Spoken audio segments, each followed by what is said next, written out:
Umugong na ang umano'y pag-atras ng mag-asawang Diskaya sa pakikipagtulungan sa ICI kaugnay sa investigasyon ng flood control project. Pero ayon sa DOJ, wala pa silang kumpirmasyon tungkol dito. Ang detalye sa sentro ng balita ni Luisa Erispe. Luisa?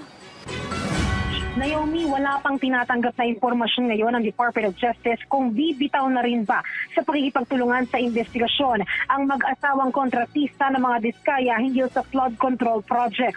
Ayon kay Prosecutor General Richard Fadulion, sa ngayon, hindi pa nila nakakausap ang mag-asawa tungkol dito. Pero kung sila ang tatanungin, wala kasi talaga sa posisyon ang mga Diskaya na mag-demand ng kahit ano kapalit ng impormasyon. Anya, kung talagang gusto nilang maging state witness, ngayon pa lang ay mag-tell all na sila sa kanilang affidavit o sinumpaang salaysay.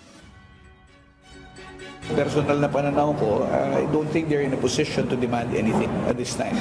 They're applying for supposedly witness protection coverage. It is not for anybody to dictate to us how we will go about doing the evaluation. It is not for anybody to impose any conditions.